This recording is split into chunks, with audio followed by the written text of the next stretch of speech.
So, most of the time, when people use logic to try to lower their anxiety, they're actually trying to convince themselves that the threat is not real. And this kind of logic can be used by a friend of an anxious person.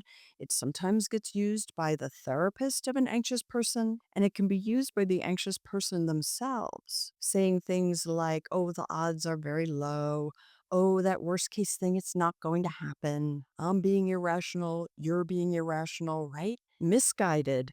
It's a use of logic that backfires. And it backfires because it is problem dismissal, not problem classification. And we're going to talk about that a little bit more. But the right question to get your rational mind focused on is, what does this situation call for from me? Meaning, what does this situation need? What's required to solve the problem? And I'm going to give you the sub questions here to ask. But these questions will also help you use your logical brain to help you do that somatic relaxation that's so important. So, the first sub question is, are the fight, flight, freeze chemicals that I'm experiencing necessary for this problem? So, our amygdala, our survival mechanism, our fight, flight, freeze system is a brilliant system for survival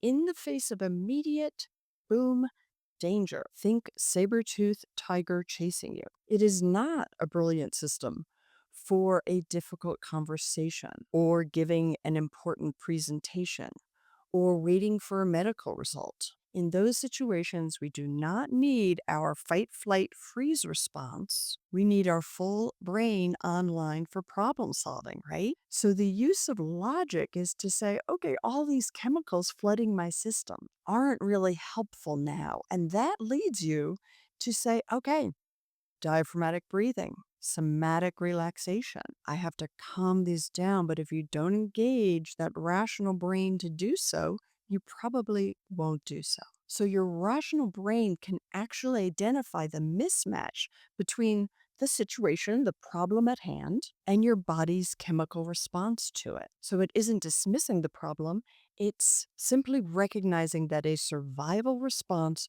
won't solve it. Sub question number two focuses on whether the anxiety is actually caused by the problem you're thinking about, or is it caused by the fact that you have anxiety? So, this goes into that problem classification. We want to classify the problem. And how do you know? How do you know if you're anxious because you have this real problem over here, or simply because you have anxiety? So, the way you know this is that if you tend to worry about, say, you have like three problems you're worrying about, and then two of them go away, and then all of a sudden you can worry about these things over here, and there's always something for your anxiety to attach to. So, if those things your anxiety attaches to can be in really any area of your life and sort of anything, what's happening in the world, what's happening with one of your friends, a family member, then you have generalized anxiety disorder. If the things your anxiety is always attaching to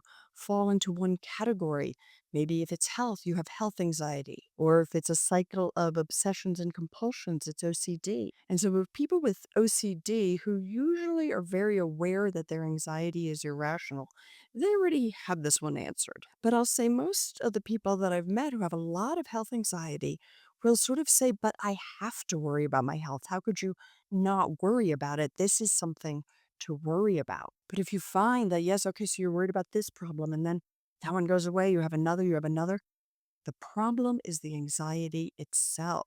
And this helps. Identifying this helps because then it leads you to, okay, what is the actual solution for the kind of anxiety that I have? How do I somatically calm this anxiety and not buy into it? Buying into it is going over and over the problem, looking for a solution that isn't addressing the real problem. And I'll link a couple of videos here and at the end that address this in more detail. All right, sub question number three. Is your anxiety actually covering up some deeper emotions that need to be felt. Now, this can be a really challenging question for people, but anxiety, if you experience anxiety often, it's probably a cover up emotion. You don't want to feel sadness or grief, so you feel anxious instead. Maybe you really dislike being angry at somebody. So instead of getting angry, you'll be anxious about the situation. Did you say the wrong thing? What should you say? How do you address it? You go over and over it with anxiety when at core, you're angry, or at core, you're really sad, or at core, you feel powerless. That's one none of us like to feel. But sometimes the actual solution to anxiety is to sit with those difficult underlying emotions and acknowledging them and labeling them, scientifically proven, to lower your anxiety. And that's what's really needed for the situation. So, most of us don't think of our rational brain as being the part of us that's going to say, you know what?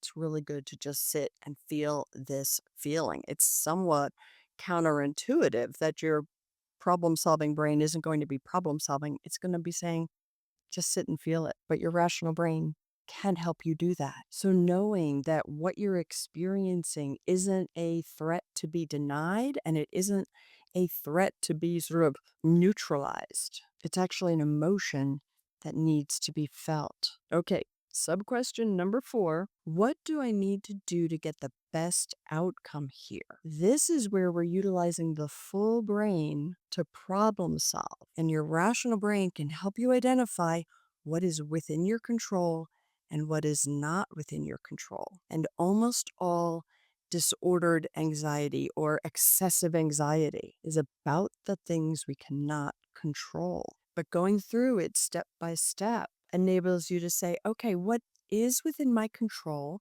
to help me get the best outcome possible from this difficult conversation I'm going to have, or from this medical procedure I have to go through, or this presentation I have to give, or sometimes the problems are even larger. But no matter what, there's a part of the problem that you have agency over, and there's a part of the problem that is outside of your control. And for most people, we really dislike those things that are out of our control. Many of us have a really hard time admitting anything is outside of our control, right? And admitting things are outside your control can bring you back to those emotions: sadness, grief, uncertainty. But the acceptance of uncertainty, and this might sound counterintuitive, but the acceptance that life is uncertain is actually pretty core to recovering from anxiety. We have to accept that some things are outside of our control,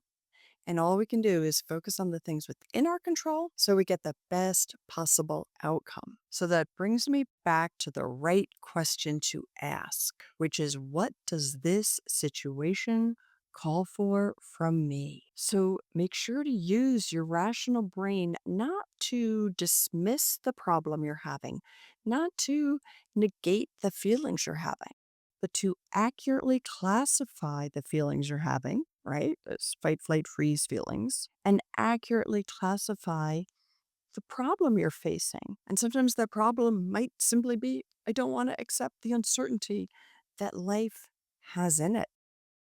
But at least then you've identified the real problem. Do me a favor, hit that like button, share this if you think it would be helpful for somebody, and subscribe to my channel. Okay, see you next week.